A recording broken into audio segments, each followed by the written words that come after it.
Welcome to Pack Talk Podcast, episode 139.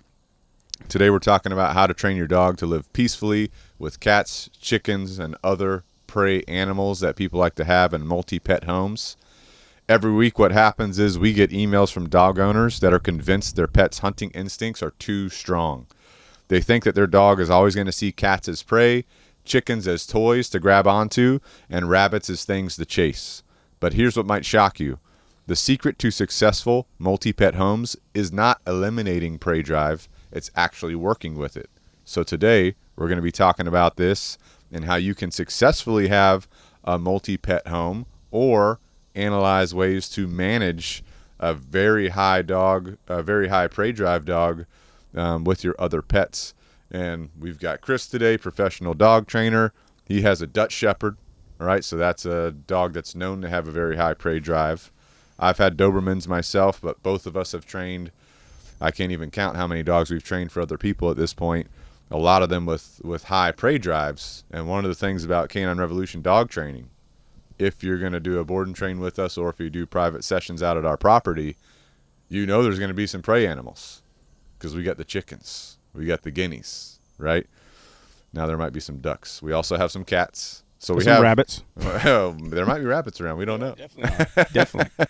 But bottom line, we have prey animals all over our training grounds. And so that helps us with desensitization for dogs, helps us to help that dog learn to control themselves. So we're going to deep dive into this, all right? But first of all, we'll start off with just the basics of what is prey drive. And prey drive is a dog's natural instinct to want to chase and grab things with their mouth. Now, some dogs have like a higher prey drive than other dogs. You know, some dogs might have like a low-level prey drive where they're kind of interested in chasing things, but they don't know what to do when they get there. You know, they like poke them with their nose or maybe nibble on them.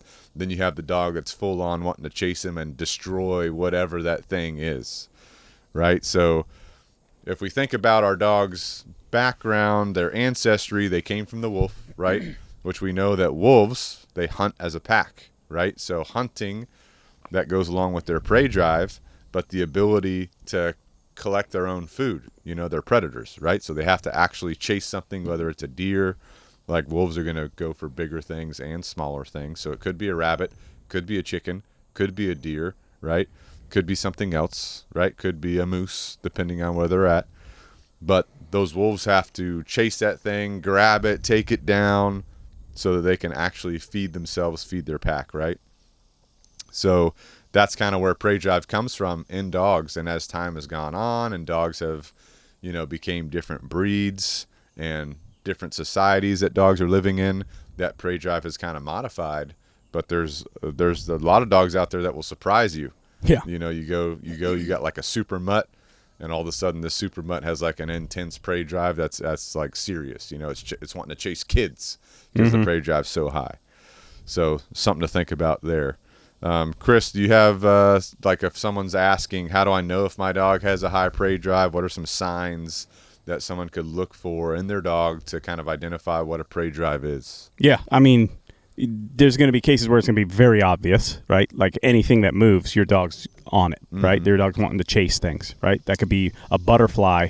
I see it with flies in the house, you know, Rampage he'll be locked on it, trying to get it, you know what I'm saying? So yeah, just a general desire to chase moving things. Something's moving, that could be an actual prey animal, like a squirrel. That's a very common thing. Like, hey, my dog chases squirrels. Yeah, whose doesn't? Right. But it could be something, you know, trash bag blowing in the wind. Your dog's is relaxed, chilling, hanging out. All of a sudden, a trash bag blows in the wind. Boom! Their whole demeanor changes. They're like, what's that? I gotta chase that thing. Yeah. Right. Yeah. So in general, if something's moving, generally the faster it moves, sometimes you'll see the more intensity. That's going to be a sign that your dog's got a stronger prey drive, right? Yeah. You can have everywhere in between, and some dogs fall on the threshold of like they just like the chasing part, and then some dogs lean more towards the putting things in their mouth and biting things, right? Like some dogs like that. You'll see a lot of dogs that just have that chase desire, and they'll never actually kill anything or bite, right? Or it's like a nip or something, because you have herding dogs that will nip and stuff like that. Right. So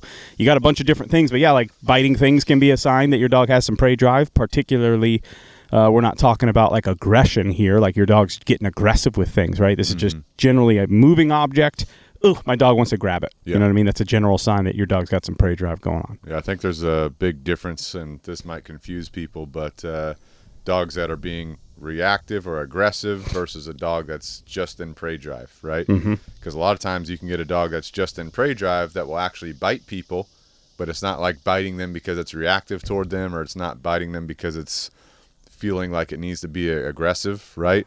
It's just biting them because their prey drive gets kicked on, and then it just reacts, right? Because it hasn't learned how to not respond to that, or how to not harness the prey drive properly. Now, if you do have an aggressive dog, right, and that dog's got a high prey drive, right, the two can mix up into different, like that can accentuate the aggression, right? For sure, because what that dog's learning as time goes on is what it's going to keep doing. What it's practicing is what it's going to keep doing. Yeah. So, prey drive, like let's say we have one dog, let's just say it's a super mutt. It has prey drive, right? It's wanting to chase things. It's wanting to grab onto some things, but it's also a little bit insecure, or it's nervous. It doesn't like certain situations with people. It's learning that in those situations, if it reacts at that person, it gets it out of that situation.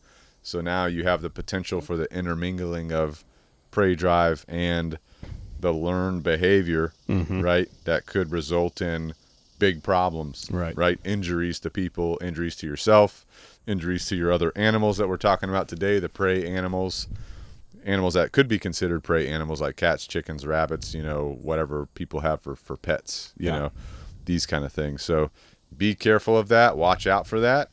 And if you have a dog with prey drive, once you assess that your dog has prey drive, your number one goal, which we'll talk about today, is going to be starting to implement training with that dog so that you can teach that dog how to control its prey drive, have impulse control, but we also want healthy outlets for prey drive as well. We don't just want it bottled up all the time, right? Yeah.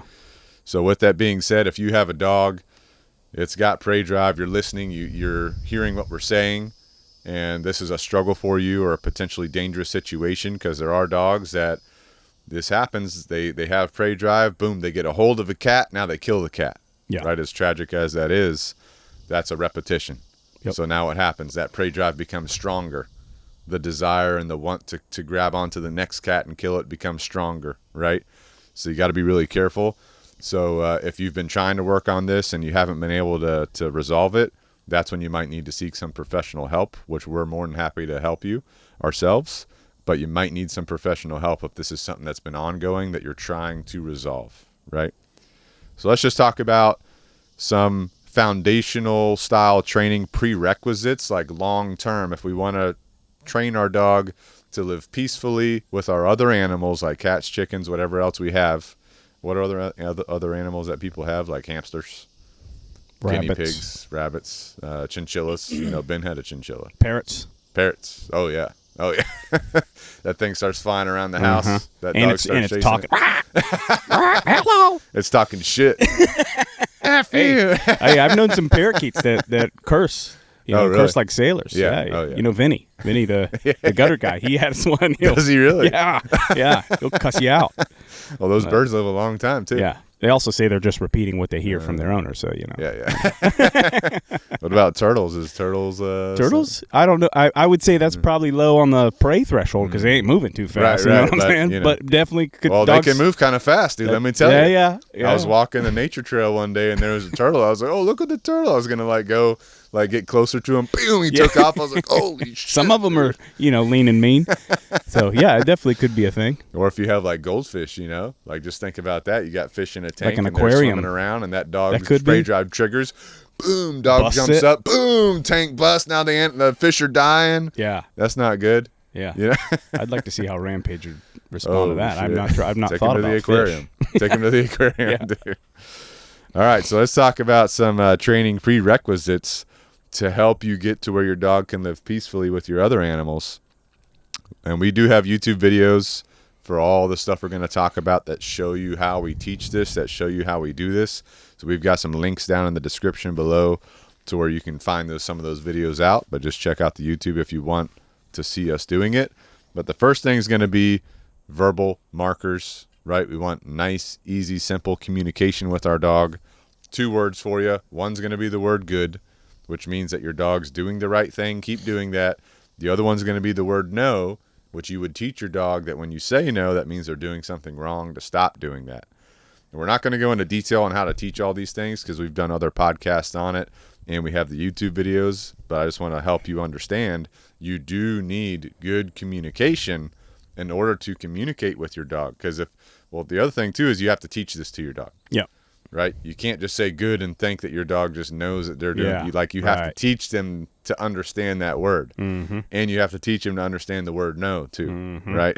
It's not like an inborn thing they just know. We know it, so they know it. Right. So all right, we got that done. Next step, right? I think that's the biggest thing is like a lot. This is, dude, I harp on this so much. Like the foundation is, if you have no foundation, stop worrying about the big problem. Like, hey, the big problem is the prey drive or whatever. Mm-hmm. If we don't have the fundamentals, right? Don't worry about we got to manage that. Right. This is what you need to be focused on. Right. And it's not a willy-nilly, let's spend a couple days charging some markers and then, all right, did that, move on to the next thing. Like, no. This takes time. Exactly. You know what I mean? Exactly. So you're going to want to teach some verbal markers. You're also going to want some essential obedience commands. I would recommend at a minimum having a heel command or a heel behavior, a come command, big time. Oh, yeah. If your dog decides to start chasing something, you've That's got to be able to priority. call it back. Yeah, right? I think that's the most important. You want a good down behavior. You want a good stay behavior. This is part of your impulse control work.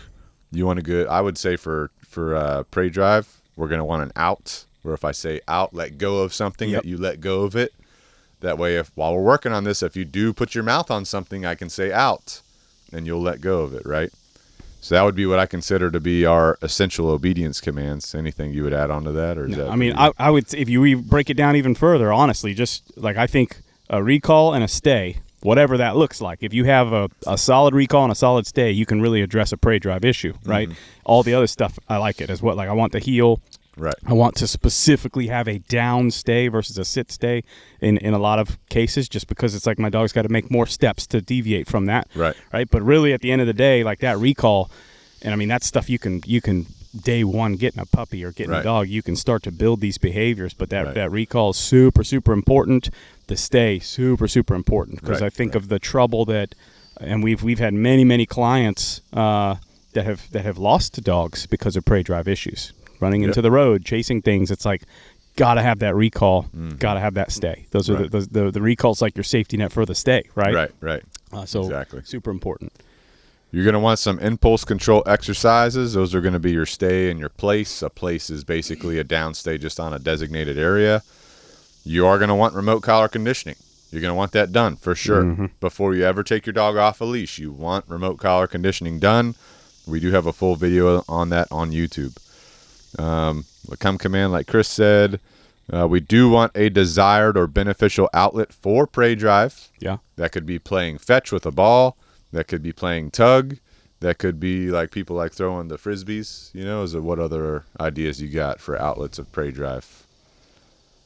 I mean, any of that stuff good. Maybe you get into bite work. Maybe you want to do some protection sports or something like that. Like all that's an outlet for those genetic behaviors. I got a friend that does the lure chasing with her dog. Yeah. Right? Yeah, so you could have your dog, and she does competitions, so you could have your dog do lure chasing, right? Yeah. All good outlets for prey drive. And then you want to be able to cap your dog, which means if they're in prey drive, you stop them, right? They can hold on. They can, keep that prey drive going in their system, but they're able to stop, hold themselves, have impulse control, and then wait for a command to release them back into prey drive. So you want to be able to cap prey drive. That way, if they are mid-chase, let's say your dog just decides to chase a squirrel across the street, boom, you tell them something, they can stop the prey drive, they can execute whatever you're supposed to be doing. So all this is going to be very beneficial, right? All this is really going to help you truly be able to live peacefully with your cat, with your chicken, with, some people have iguanas too in the house. Didn't think about that. True. Iguanas, that could be a prey animal. Yeah. When I was on vacation I was actually on my honeymoon, Cancun, iguanas everywhere. Oh yeah. Cancun, Mexico. Mm-hmm. Cartels are down there, right? They eat them. They eat the iguanas. That's in Puerto Rico, same thing. So there's freaking iguanas, and this one, I was in the lazy river at the resort. This one iguana dude runs next to They'll get after it. Boom, jumps up, boom, grabs this big old flower, rips it off the bush, eats it. The iguana's got some prey drive. Oh yeah. But the flower's not a prey animal. It's just sitting there. It is that day. It was. They got flower drive. It was blowing in the wind. It's moving around. All right, so you're going to want all that to truly work on your prey drive. And then you're also going to want some environmental management. Chris already mentioned this a little bit. But while you're working on your prey drive, before you have 100% trust in your dog living with your other animals, you are going to want to have safe places for all the animals. You're going to want to have good management in the house.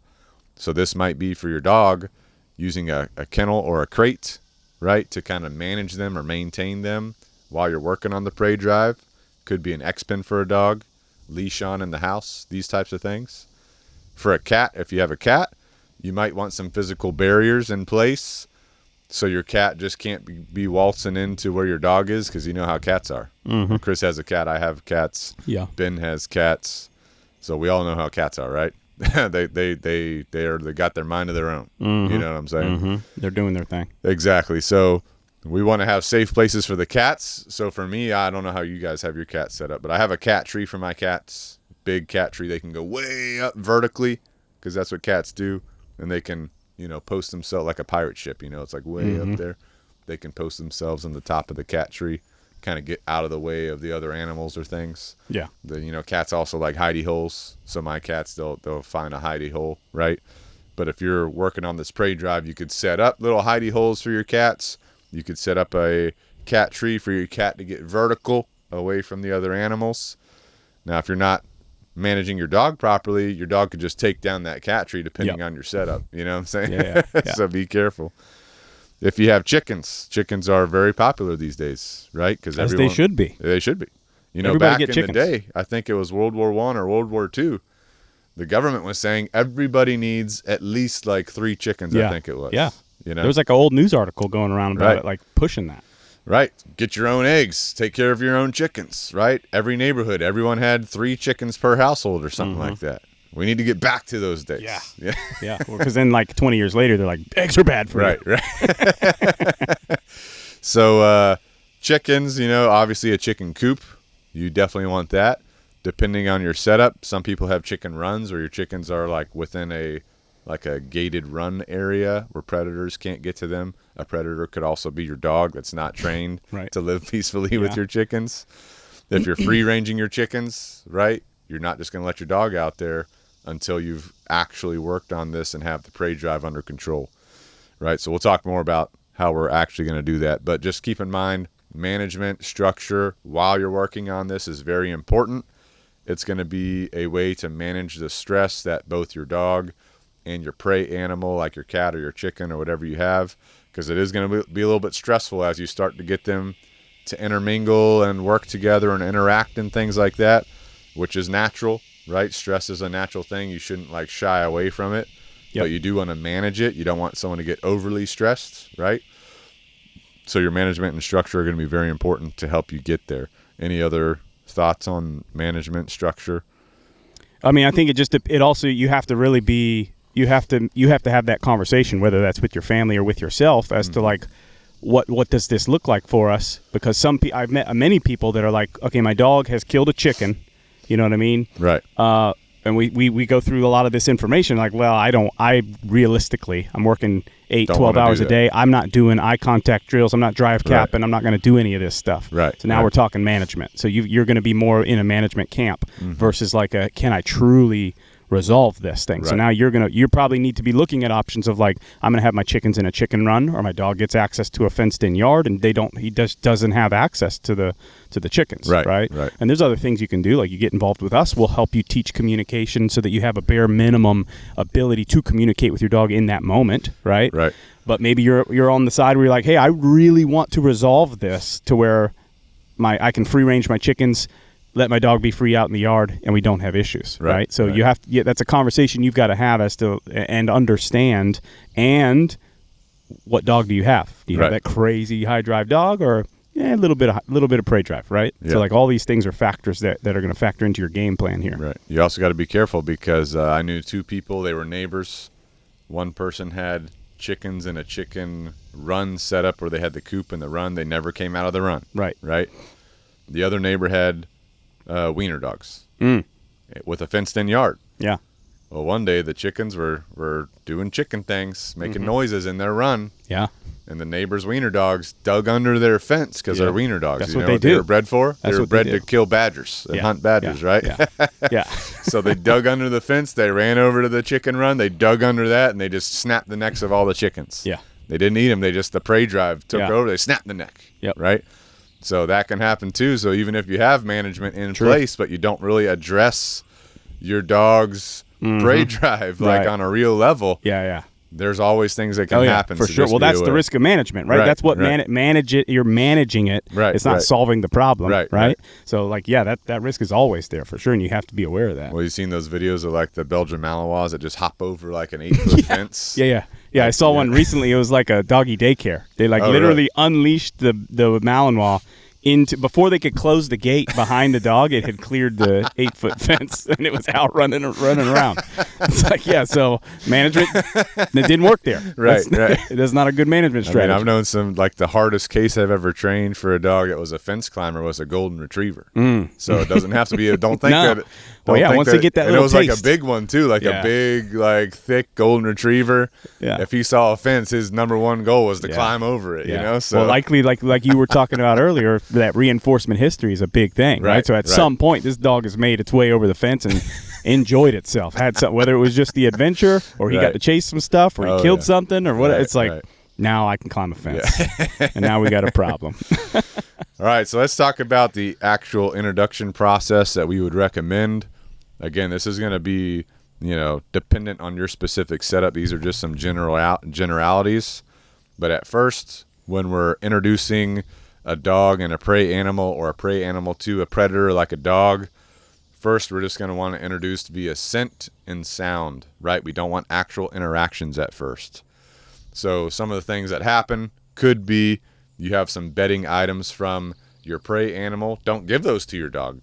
Like, don't take your cat's blanket and just give it to your dog. Then your dog will rip it up, right? We don't want that.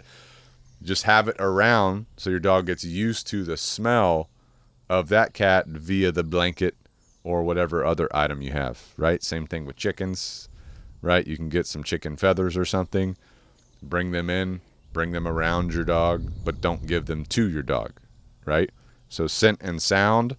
For the sound thing, cats make noises, or cats like playing with like bells and stuff, so you get them used to those kind of sounds. Chickens make chicken noises, right? So you can expose them to the sound as well. Scratching post, Exactly. that one. Rampage loses it. Really? He'll be straight dead sleep if he hears that scratching noise. He's perking up. Right. So like that was definitely a thing. Yeah, so you want to desensitize those sounds. You want to make it not a big deal, make it something that's normal, that's routine, right? The next thing we would do would be visual contact at a distance, which is going to be your threshold or your distance to distraction. So you can have physical barriers up. You can have your dog in a crate. You can have your leash, right? All these different options, but you want to have some ability for your dog to observe the prey animal without losing it and going into prey drive. So for this, you would be using some of the training that you've already done, your downstay, your come command, your healing, your eye contact, your good and no, verbal communication, right?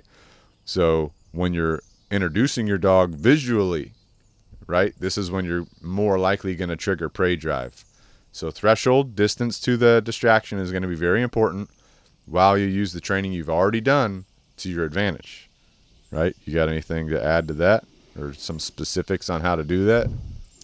Well, I think going back to the drive capping, we kind of breezed through that, but I think that's a super important thing there. Being able to cap your dog's drive. Like a good example of this is like if you ever seen sport dogs or like in protection sports, when they send a dog on a decoy, he's about to go and bite that decoy, and they say down, boom, dog goes into the down. Right? Like that's a good example of capping the drive. Right. So it's like, that's a good thing to have before I get to this step. If you can, and that's hard to do. Like that doesn't come in a couple days. Like especially if you have a high prey drive. Yeah. I mean, my dog's a year and a half, and like these are, and I don't do it enough, honestly. Right. But it's not like he's a year and a half, and I've had him since 8 weeks, and he's not perfect. You know what I'm saying? Like I can still see that he's in struggle, but I can recall him. Like I could as one drill we do, I could throw a ball mid chase of the ball. I could recall him away. Right. So like that's a good idea, a a good example of capping that drive, right, and put it into something. So that's like, especially if you have a problem. My dog has killed chickens. My dog has killed, I'm not saying mine has, but I'm just saying, like, if you are in that boat of, like, my dog has actually killed a prey animal, right, you got to make this a serious priority to be able to cap that drive. Right. Before you get to this step, you know what I mean? And I mean, there's always circumstances. Like, I mean, I've done scenarios where I've done those types of drills where I've taught my dog how to have impulse control. And then recently we went to a local park where they have like a tennis court. This is something we've never experienced before. And this dude had one of those machines, right? It's just boom, launching and he's whacking it. So it's going one way, quickly going the other way. Right. And I mean, it's like back to back. He's launching these things. Shit gets crazy. It was too much for Rampage. It was like, we've never encountered this level of this situation before. Right. And we were very close to the thing. I'm like, even through my communication, through my training protocols, it was too much for him to handle. Right. And it's like, all right, you have to also be able to make those calls and make it like, maybe I'm doing some cat sessions, but then all of a sudden I get chickens, and you think just because we've done these cat sessions, it's going to apply to the chickens and my prey drive is good to go, right? So like, if they've never experienced it before, don't just think you can correct them out of it. Right. There can be a situation where it's like, the prey drive is overpowering your training, and that means that we need to bolster up that training side a little bit for that particular context. Yeah, it's been a long time for me since I've really had to work on it with my dogs, because just so you know, I have 2 Dobermans. I had 2 Dobermans. One passed away recently. I had 3 dogs, right? One was a mutt, and she actually had a prey drive. She would go after some stuff. Then I had one of my Dobermans pass away who had a stronger prey drive. My Doberman that's still living, he still has prey drive, but it's like a lower than my other Doberman was. But I did a lot of that too whenever I was back working on it hardcore. Yeah. One of the big exercises for me was like ball and a tug, right? Mm-hmm. Ball and a ball and a string. We'd be doing something. I would throw the item right away.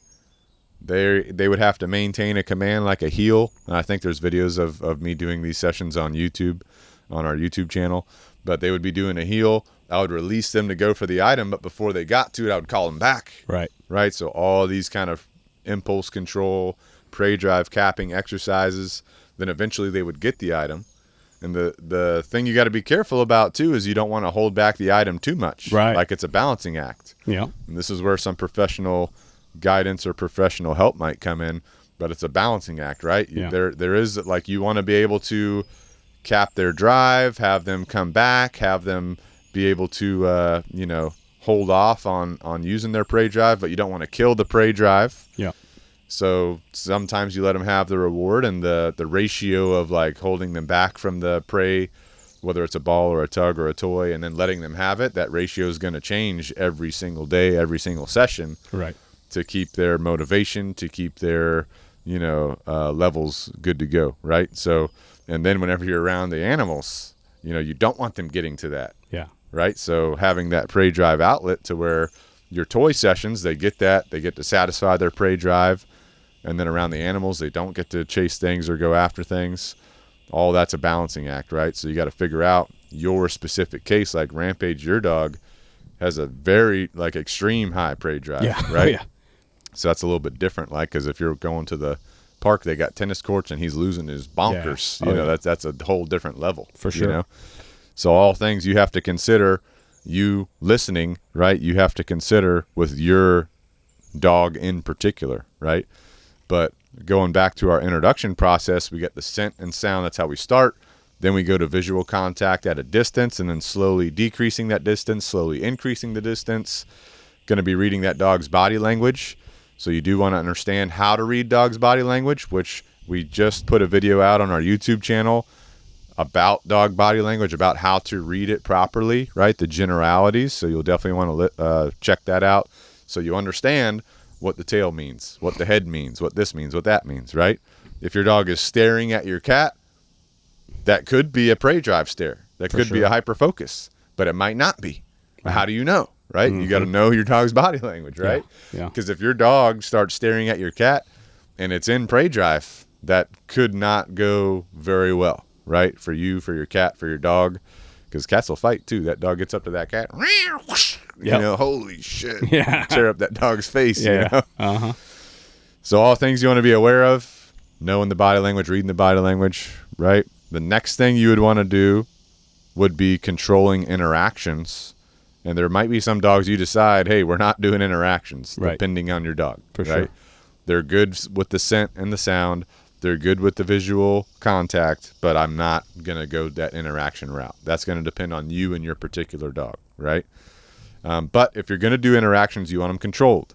So supervised interactions, your dog on a leash, right, to start off with. Obviously, remote collars in place, in hand, probably, so you build up your trust, right? For sure. Short, positive sessions. If your dog, let's say you have your cat, it's in the house, you have your dog, they're in the living room, they're hanging out, your dog's on a leash, your dog goes over to your cat, sniffs it, doesn't do anything prey drive related, good. Now you can reward your dog, right? Because you're building up that positive association to the cat. Now, depending on the cat, you might have to do the same thing with the cat. Because there are cats that they see a dog, they've had a history with dogs, and they'll just freaking go crazy at that dog.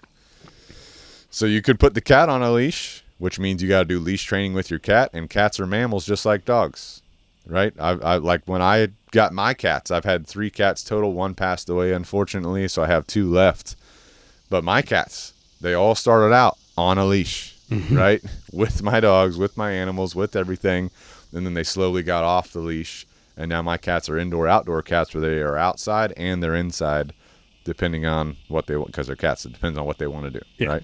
But I trust the cats. I trust the dogs. I trust all the animals, right? Because we built that up.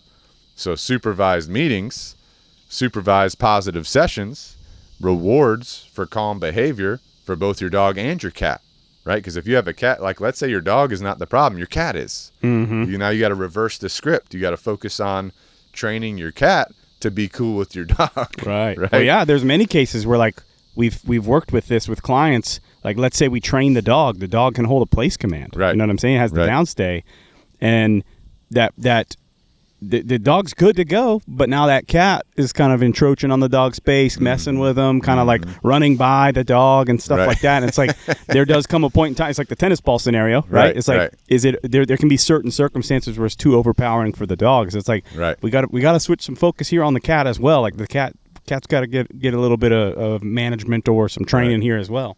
Yeah, cats. I've also seen cats to where they have such a bad association to being attacked by the dog that they have a conditioned response to when the dog's around, attack the dog before it can attack them. Right.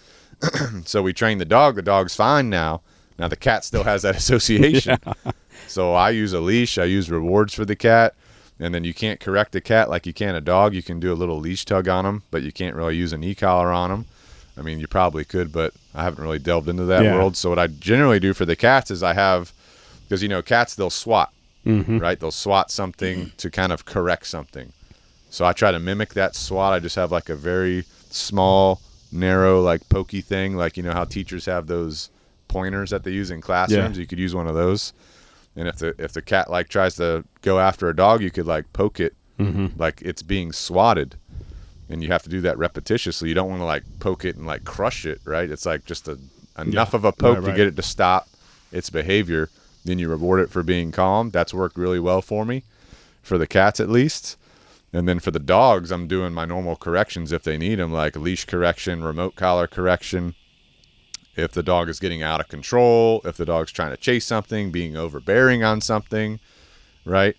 Or, if the dog's trying to this happens sometimes with my dog tries to play with the cat. The cat doesn't want to play. Right. But the dog doesn't understand that. So I have to tell the dog to come back. If they don't come back, no, correction, right? Then the dog comes back, good, reward. So all of this is part of your controlled interaction point that you need to work on. And again, there's more detail you could go in here. If you guys want our help, just let us know. But that's generally how we're going to handle that. And then once you do all of that, once you do the first part, which is scent and sound, the second part, which is visual contact at a distance, working on your thresholds, the third part, which is going to be your controlled interactions.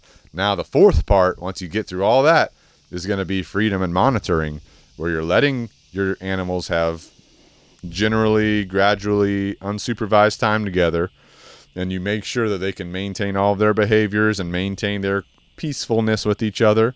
If you have a dog that you're not there, don't go there. Don't assume that everything's good to go. You have to go through enough repetitions to make sure your dog's comfortable, to make sure your cat's comfortable. Chickens too, because chickens will get scared, right? Like chicken will get scared, right? So the chicken will run away and then it's lost, right? It goes somewhere it hasn't been, like if you're a free ranger. So that could work against you. So you got to be really careful, right? But gradual, unsupervised time, but you also have to maintain your training consistency, right? So let's say you don't do any training. You're like, everything's good to go. 2 months go by. Now your dog starts to relapse into some prey drive issues again. That's because you didn't work on maintaining your training. Yeah. A dog is a living, breathing being. You have to maintain training with your dog, right? So if you get lazy or you just think that you don't need to do that, you do have to do repetitious sessions every once in a while just to maintain what you've built up. Well, and a lot of it I see is like people will get intense on those drive capping scenarios and exercise, and then you stop doing that and like think the dog's now no longer getting the outlet, especially when you have these higher prey drive dogs. They get no outlet, and then we lax on our training. Right. They're going to find the outlet. The energy's there. The energy's got to go somewhere. You know what I mean? Exactly. Yeah, so kind of going off of that, trying to think of some specific considerations for dogs and cats. We talked about a bunch already, but cats have their own body language. Dogs have their own body language. They don't necessarily know each other's body language. Like if you put two cats together, they can communicate very easily because they're cats. They know how cats communicate just instinctually. You have two dogs together, generally they're going to be able to communicate relatively well. Some dogs just ignore signals. Yeah. If they're like too far gone from the dog. People do that too, right? People do it, yeah. But anyway, you get two species that aren't familiar with each other, like a human and a dog, right? Yeah. Humans think that dogs can understand what humans are saying. That's not the case. Yeah. Right. So you have to learn how your dog communicates. Your dog has to learn how you communicate. Same thing with dogs and cats. So like I already said, cats like vertical spaces and they like hidey holes. So I would have those available for your cats. You want to make sure your cat's being respectful as well as your dog, right? So if your dog is, let's say some cat body language and your dog's approaching the cat and you can tell the cat's uncomfortable, teach your dog not to approach that uncomfortable cat. I would just call the dog back to you. Yeah. Right? Call the dog back. The dog can turn around, come back to you, leave the cat alone, give it its space, right? Same thing for a cat. You know how cats like to rub on things? Mm-hmm. Let's say your dog's, like you said earlier, on a place, just laying there, right? Minding its own business, and the cat jumps up on there and starts rubbing on the dog when you can tell the dog's uncomfortable. That's when we're teaching the cat to give the dog space. Yep. Right?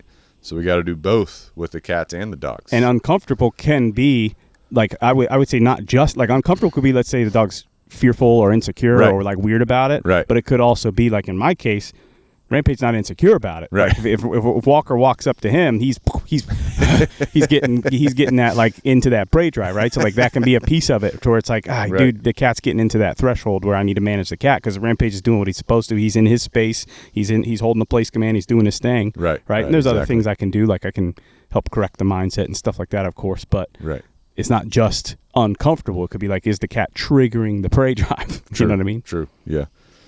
Chickens and dogs, or other birds and dogs, like one thing you got to think about we didn't already talk about is how chickens do like different behaviors. Like first of all, chickens are just like, they're hilarious. Right? You just watch chickens. Yeah. They're walking around, they're doing crazy ass chicken things. Uh-huh. But one of the things that chickens do that can cause prey drive to spike is like when they flap their wings. Yeah. You know how roosters will like flap their wings before they crow? Or like hens, they're like stretch their wings out. They're flapping them a little bit. Or when they're shaking the dirt off from the dust bath. Yeah, they're in the dust. Oh yeah. Or they start running, out of nowhere, chicken run. Or they chicken run with the wing. Yeah. All these are like sudden movements that can trigger a prey drive. So you want to make sure when you're doing your sessions with your dog, especially as you're doing your visual contact at a distance phase, you want to make sure that you're getting your dog exposure to those types of behaviors. Right? Yeah. You don't just want chickens that are just sitting there. Right. You want chickens that are moving around, flapping their wing, doing chicken things, being chickens. Being right? chickens. Also, chickens, when they're like going to lay eggs, they start getting loud. They're like letting everybody know. Yeah. I laid an egg, or I'm about to lay an egg. And then the choir will come in and everybody's going off, right? Or if there's like a chicken that likes a certain nesting box. Yeah. And, there's a chicken in there laying an egg, but that chicken that loves that nesting box is like pissed. Yeah. They start getting noisy and loud. So all this can affect the for dog. Rampage, it's mating. When the really? rooster chases down the lady and jumps on top. Right. he gets amped up about that. Yeah, so you want to have exposure to all of this for your dogs, right? If you have other birds like parrots or whatever, think about what they're doing, right? Think about the different movements. You want your dog exposed to all of that before you even go into controlled interactions or freedom and monitoring. You definitely don't want to give your dog unsupervised freedom if you haven't gone through all those scenarios with enough repetition to understand how your dog's going to react, and make sure you teach your dog how to respond in those scenarios. Yeah. Right. For other mammals, Ben had a chinchilla growing up. That thing would like jump really quick, run really quick. It would dust bath. I had hamsters, these kind of things. So they're all similar in the thought process that you want to make sure your dog is exposed to the different ways these animals move. And also, people with hamsters, they get like the hamster balls. They put the hamster in the ball, they close it, now the hamster's running around the house. That would definitely be a problem for me. I've not tried that. But what I'm saying is you want to expose your dog to all the different varieties of how your prey animal moves, right? You don't just want to assume that because your dog's okay with your hamster in its hamster cage sleeping, that it's okay with your hamster running the hamster wheel. Yeah. You know what I'm saying? I mean, I have differences. Like, I have relatively no issues now with chickens and Rampage, but guineas. My guineas and my chickens live together. They coop up together. But guineas move faster. They move fast, and especially like mating season, they're running, chasing each other all day, flying up in the tree, coming down. Fast. It's like they're so like that is still a struggle point, right? So like just the difference between the chicken and a guinea. Like chickens, we pretty much solved that problem. Right. Guineas, especially during mating season, it's like I gotta be ready for it. You know? Oh yeah. Good to go. All right, so let's talk real quick about some troubleshooting. If you have common problems, like let's say something's going wrong, never be afraid to backstep your training. So let's say you were like up to working on giving your dog some freedom around your cat or around your chicken. There's an incident. Maybe your dog decides to chase the cat. The cat gets into its hidey hole, and you can tell, like, oh, that dog went into prey drive. Take a step back. Go back to having the leash on. Go back to using some management techniques while you decide how you're going to address that and work on that, right? Maybe your dog needs more supervision. If they start chasing, no, correction on the remote collar. Your dog stops, good, reward. That's helping you go in the right direction, right? So never be afraid to step back in your training. And even if you're not working on chickens, cats, other prey animals, let's just say you're working on obedience. Yeah. It's totally fine to backtrack your training a little bit, take a couple steps back in your progression, focus on some earlier steps, and then go back to where you were at, right? That's totally normal, totally fine. If you see that your prey animal, like a cat or a chicken or a hamster or a chinchilla, whatever it is getting stressed out, maybe you need to slow down your sessions, right? Your dog might not be getting stressed out, but maybe your prey animal is. Slow down your sessions, right? Now be careful when you're doing this training exercise with your cats and your chickens and other animals. They might start being desensitized to predators, right? So you got to keep that in mind. Oh yeah. Because if you free range your chickens and then like they're totally cool with dogs, now a fox shows up. They're like, oh look, the dog. Fox grabs one. It's like, what the hell? Yeah, for sure. That can definitely be a factor, but I don't know if you're going to be able to eliminate that if you do want your dog good to go with your chickens and your chickens good to go with your dog. And you got to be careful too, because we didn't talk about this, but some chickens do, they'll just like the cats.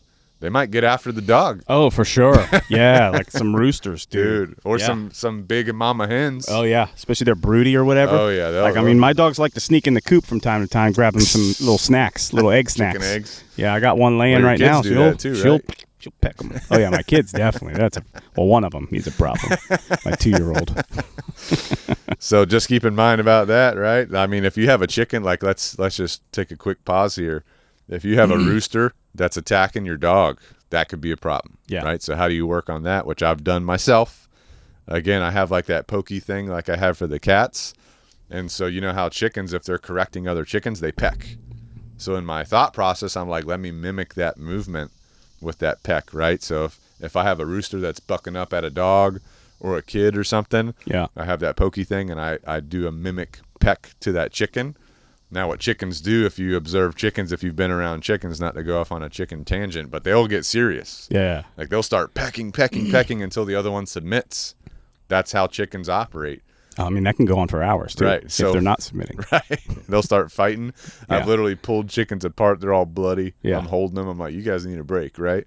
But I try to mimic that. So if like the rooster or the chicken pecks the dog and the dog's totally fine, normal, not doing anything, I'll peck that chicken with the pointer, or I've even used my index finger before. Peck. If that chicken tries to peck the dog again, peck the chicken again. Repeat until that chicken submits. Yeah, You know, yeah. It does work. It's Yeah. crazy. It does work though. Well, you know, there's alternatives as well. Well, if yeah. you don't, Well, yeah, if you don't, Chris, harvest the chicken. Chris, if there's a chicken hey, that's chicken tenders, baby. It's, you know, we use the animal, and that's why I got the chickens. You know, we got some meat birds, we got some egg layers. So depends on what side of the equation. that's you're on. another option. It's That's an another option. option It's always for sure. Some advanced techniques that can help you: eye contact training, right? Teaching your dog that if there's something that distracts him, whether it's a person, a chicken, a cat, instead of going off of impulse, what do? You look at me, right? You teach them that. That's going to go a long way. That's really going to help you. Instead of chasing this thing, come check in with me, right? Easier for some dogs than others, right? You have that extreme prey drive dog, that's going to be harder. Which More I will say, repetition. one thing I've started to implement, which we do this for all dogs that come to us to train. You know, we'll teach them a cue, whether that's their name, to look at us. Boom, we go into engagement and stuff. Right. And I mean, remember, dogs will respond better to physical cues over the verbal, right? Mm-hmm. And so, like, I have started to implement with Rampage, because this is the first time I've ever owned such a high drive dog. Mm-hmm. As a physical cue, right? Like a little poke on his shoulder. Right. That has helped us tremendously. When he gets too, like the tennis ball scenario, you know, he gets too focused where the verbal's just like he ain't hearing it. You know what I'm saying? And that physical feedback helps get him into that back into that eye contact. Boom. Then I go into my engagement. So that has helped, especially if you've got a high drive dog. That can be something you might try to incorporate. Yeah, and if your dog's not close enough to give a little poke on the shoulder or tap on the butt, you got your e-collar. Exactly. Right? So if your dog's 20 feet away from you, you can be, they're going into prey drive, right? Yep. They're looking at something a little bit too much. They're not checking in with me. No, little nick, momentary nick on the e-collar. Boom, that's like a tap on the shoulder when you train it properly. Right. You got to train it properly. Don't just slap an e-collar on your dog. Right. You train it properly, you tap that, boom, they look at you, good, come on over here. Yep. That's the best way to do that. Yeah. And that was big for me in Bane, is because, he used to react at people. Yeah. And so he would get uncomfortable with someone's, like, you go out in a public place, people are staring at you. Hey, pretty boy. He hated that. So, like, when that would happen, I taught him over time, when this happens, just check in with me. Just look at me. Right. And eventually you don't even need those cues. You don't need the cues. Person walks up, he's looking at you. Exactly. But that's a repetition thing. For sure. That's a repetition thing. So those are kind of some big things to think about. But in any case, there are a lot of situations where this is very easy for people to work on. There's a lot of situations where this is difficult, whether you're running out of time, whether you just don't know what to do in the situation. Like, we talked about generalities, but let's say you have an outlying situation, you just don't know what to do, but you have the time available. This is how we can help you, right? Because we can provide guidance to you. We can provide coaching to you, right? So whether you let us know, hey, I need some help, you want us to do a board and train where we train the dog, bring it to you, you maintain it, or if, like I said, you're one of those people, I've got the time, I've got the ability to do this, but I need coaching. This is what our virtual coaching sessions are set up for, so that we can help you get to the next level. We can help you troubleshoot and resolve the problems that you're working on. So let us know. Like I said, we're more than happy to help. If it's a consultation, if it's, hey, you need some serious training, if you need a coach, that's what we're here for, right? So yeah, I think we talked a lot about some of our own experiences, right, in training our dogs with our chickens, our cats, other animals that are around, right? We know you're working on your tennis court situation. I gotta get more into it. We don't find ourselves in that situation very often, Well, the other thing too is people, even if you don't have a cat, don't have a chicken, don't have a prey animal, people like taking their dogs places. Pickleball's big these days. So if your dog can't do a downstay while you're playing pickleball, that might be something you want to work on, right? So that's something to think about. Well, and I always look at it too. It maybe it's not something that you're going to find yourself in, but anytime that I'm working my dog, sometimes I'm just walking. Hey, we're going to go on a walk, and all of a sudden, bam, tennis court. It's like, I've now found a situation where my dog struggles. So it's like, yeah, what's the likelihood of me really running into tennis courts? Like very slim to none, right? But this is an opportunity. Look at it as an opportunity of like, this is something I can conquer with my dog that's going to make him better, so that now next time I'm going to run into something else that's new, right? And he has help. He can drive cap a little bit better in that because we went through those sessions. So it's like, don't look at it as like, well, I don't need to do that because I don't have chickens. I don't need to do that because I don't have prey issues or whatever. It's like, if you run into this situation even once, that's something to work on, and that gives you something to tackle. Yeah. And the other thing, too, is if you have a dog with a lot of prey drive, it might not be chickens. It might not be cats. It could be children, like little kids, or kids' toys. Other dogs, definitely. Other dogs could be a problem. We've trained a bunch of dogs that are like bigger dogs. They got problems with small dogs, right? So all of this is things you got to think about. And I mean, kids are 100% a thing for Rampage, definitely. Like they're high-pitched screaming. They're running really fast, and he's wanting to hurt them and nip them and chase them and stuff. And so... Yeah, like that's so when you look at those things of like tennis court kids, we know where our priority is, right? Like, hey, I've got to sort out the kids thing. I'm going to be working on that, but I'm also going to have management things in place to guarantee that nothing's going to happen with a kid, right? And then tennis ball's a back, hey, it's a but secondary if you work thing. on the tennis court, it might help you with the kids. Like it definitely will. It could be one of those things that helps each other out. For sure. So just things to think about. Real quick, a lot of people ask us, how long should I expect this to take? That's going to depend on you and your dog, but it's not going to be quick. I'll tell you that. Like when I got my cats and my chickens, I already had a bunch of training under my belt. I had already been through all the prerequisites we talked about at the beginning. So training the cats, training the chickens was relatively easy for me, right? But that's not always the case, right? If you already have a bunch of animals and you feel like your life is, like some kind of prison where this animal can come out this time, this animal can come out of that time, nobody can live peacefully. It's exhausting you because you got to manage all these dogs and you want things to be more peaceful. That's going to take time, right? Especially if there's some history there where, like I said, the cat is attacking the dog because the dog has attacked the cat. That can be a real problem. So anyway, timeline, it's going to be different for everybody. But at a minimum, I would say you're looking at 6 weeks, maybe at least. I mean, it's. I would even be hesitant to even say that to people, because I've had people like, how many cases do you see where somebody's like, I want to do the right thing. I'm going to rescue this dog, and the dog's timid, right? And it's insecure because it's malnourished or whatever. It's in a rescue. We rescue this dog. We bring it back to health. Now that prey drive comes out, and all of a sudden I have this Malinois, this Dutch Shepherd that I rescued, and I'm a lazy person and I don't really get after it. It's like, I mean, I do believe there's going to be cases where people that are committed to their dogs just don't have what it takes to really give that dog what it needs. So they're going to live in some world of management. You know what I'm saying? And so, like, you have to be.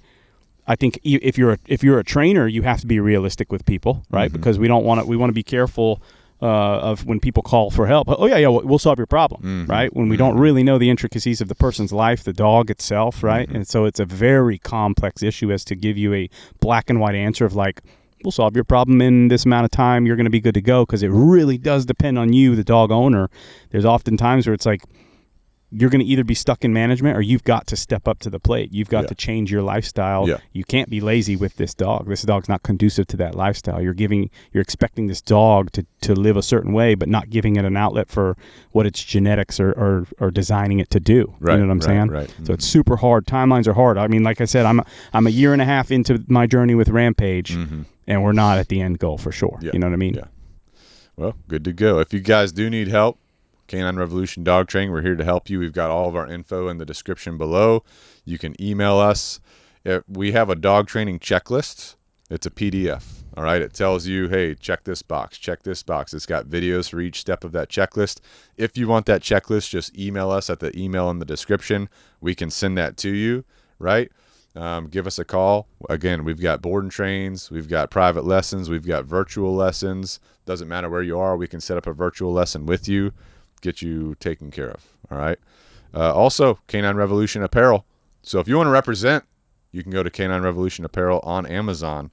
Get you a freaking Canine Revolution logo shirt. Winter, believe it or not, like right now it's summer 2025. Wintertime is going to come. Winter's coming. Sooner before later, right? Sooner before later, right? So you want that hoodie, get that Canine Revolution beanie. hoodie. I like the beanies, dude. Get the Good to Go hoodie because you want to be good to go, right? Also coming up is Breast Cancer Awareness Month. So we want to make sure we're supporting that. How do we support that? We get the Nice Pitties shirt. Yep. Nice Pitties. Nice pitties. Right? Know what I'm talking about? Yep. It's got Ben's Pitties on there, actually. JoJo and Ara, they're on there. Those are nice pitties. Those are nice pitties. I've touched them. Yeah. Yeah, they're nice pitties. Nice shirt, too. Yeah. Fits really well. So anyway, Canine Revolution apparel on Amazon. We've also partnered with We Feed Raw because we want you to have the best food for your dog, optimal diet. Make sure your dog is healthy, squared away. So go to wefeedraw.com. Use the discount code Canine Revolution, all caps, no spaces. Check it out. Try it out. If you don't like it, you can just cancel your plan. But you could even just use it as a topper, right? Let's say you've got kibble, get some We Feed Raw, put it on there as a topper. Now, I will say, Bane here, he's on the raw, but, he's not eating it cold anymore, So maybe he's manipulating me. He's making you cook it. He's manipulating He's like, me. ooh, So medium rare, Dad. So I throw it in the air fryer for a couple minutes, and he's going ham, dude. Going ham. He's getting, He's getting as that he gets gourmet. older in life, he's like, I need. Well, he's old. He's old. He's the old man. He is the old man. So got to make sure he's squared away. Cook his food, boys. Whatever. Next up, we got K9 Super Supplements, letter K, number 9, supersupplements.com. They've got powdered supplements for your dog that's going to optimize your dog. They've got the weight gainer. They've got the multivitamin, which is for your dog's immune system. They got the puppy formula. They got the joint support formula. So check out the website, K9supersupplements.com. Check out the couple of formulas. Put them into your dog's food. Put them into your dog's water because it's like a protein powder looking thing. You can shake it up, put it in your dog's water if you want to. You will notice some changes. It is going to help your dog. That joint support, big deal, right? Because as our dogs get older, we want to make sure that their joints are ready as they age, right? We want to stop arthritis from happening, help them move freely, help them move fluidly. So check out K9supersupplements.com. The discount code is Canine Revolution, all caps, no spaces, spelled out. 15% off. All right. Last but not least, we got Jocko Fuel, right? Jocko Fuel is for you, the human, because if you can't take care of yourself, you can't take care of your dog effectively. So we want to make sure that your dog is good to go with the We Feed Raw, the Canine Super Supplements. We want to make sure you're good to go with your nice Pitty shirt on, right? You get your Jocko Fuel going. Mm-hmm. And I will say Jocko Fuel, good for your dog too. Yeah. Because you need fish oil for your dog for their heart health. Bane's on the Jocko Fuel fish oil. I'm on the Jocko Fuel fish oil. Good. It's good for you. Very good. Also, Jocko Fuel creatine, right? Creatine, good for you. Good for your brain, good for your body. Oh, yeah. Also, milk protein. Yes. And Chris was just telling me about the donuts and coffee flavor they just Coffee came and out donuts, with. baby. It's good. It's got some caffeine in it. So Does it really? You don't need your It has coffee. caffeine? It has caffeine. Really? 95 milligrams. Really? So you don't need your coffee. You just I that's didn't know it. that. You get your protein. You get your coffee. One scoop? One 95 scoop. milligrams? I mean, I do a heaping scoop, right? Because it's like 22 grams. Mm-hmm. I like to hit that 30, so I do a little excess on it. Yeah. I usually do 2 scoops. I mean, I need that 44 grams of protein. I mean, that's down not the bad hatch. either. That's not bad either. Yeah, I need it down the hatch, Yeah, dude. yeah. Got to sustain. Coffee and donuts, especially if maybe you're in the LEO community. Uh-huh. Maybe you're a cop. Uh-huh. We like our donuts. Right. You know what I'm saying? We know. Donuts, not good for you. We know. But we were talking about giving dogs outlets. You know what I'm saying? Giving them outlets. This is a good, healthy outlet to suffice that Right. donut urge. Right. Chris here, former Leo, Yep. right? Law enforcement, still I got like my that. donuts. Still got that coffee and I got donut the urge. donut drive. It's like prey drive. Yeah, You know there's what I a mean? problem because if I'm riding with Chris, let's say I'm driving to Chris, we're going to group class. There's a donut shop. I can tell he's fighting. Krispy Kreme, the light, Right. bro. Sometimes he hits that turn signal. I'm like, hell no. Stay on task. Stay on target. If that red hot light is on, sometimes I've been driving and I see it. The temptation, I'm like, nah, I don't need that. But then that light comes on. I'm telling you, it's like prey drive, bro. I'll cut over 8 lanes of traffic. So you gotta get the outlet. Now Yep. I'm on the Jocko Milk coffee and donuts. That light not as powerful. Well, right now I'm on the mint chocolate chip milk. That That's a shit's good one. good. That's good. That shit's good. It's like a dessert. Yeah. You know, I Pumpkin like the spice, vanilla. good. Pumpkin spice. Dude, You I still got some? have stash. It's Yeah. almost Halloween again. I and you know. still- I'm on my last bag. Dude, how much did you freaking get, dude? got a lot. I got like 6 or 7 bags of it. What? Yeah. So it'll last me. Now they'll run it again in Halloween time, and I'll get another 6 or 7. Got to get your Holy year's cow, supply. dude. All right, so that's Jocko Fuel for you. The discount code's Canine Revolution for that for 10% off. It will help you. Trust me. Oh yeah. Last but not least, check out the YouTube. We do have links in the description for the videos that are going to help you based on today's episode. But you can go to the Canine Revolution Dog Training YouTube. You can go to the Pack Talk Podcast YouTube. Find more information. Oh, I almost forgot. The coloring book. We got the I Love Dogs coloring book, a canine coloring adventure. You can check that out on Amazon I need too. to get that still. If you want to color some dogs. I like coloring. Good stress relief. Yeah. Good stress relief. Yeah. You know? Kids like coloring. Oh, yeah. You got kids? Get them the book. I got kids. I've set them down. Get the coloring book, right? Mhm. Good to freaking go, dude. That's a good outlet as well. Oh, Good yeah. good outlet for your kids' energy. Oh, yeah. You know what I'm saying? Oh, yeah. It's all about Yeah. outlets. Well, you also want your kids to, you want them to have that. That's like mental energy. Mhm. You also need that outlet for physical, Yeah. so you want to give them some time to run around, go Sure. crazy, Mhm. right? This kind Yeah. of thing, right? But you also got to teach your kids how to respect. We didn't talk about this. Teach your kids how to respect your prey animals, too. Oh yeah. Oh yeah. Kids have a hamster, squish, not Yeah. good. Yeah. Holy shit. Or they grab a chicken, they freaking are doing something to the chicken. Yeah. Or they grab the chicken eggs and they're smashing them. That's my son. That's Nico. Smash. Anyway, appreciate you guys listening, and we'll catch you next time. This is Pack Talk Podcast. Out.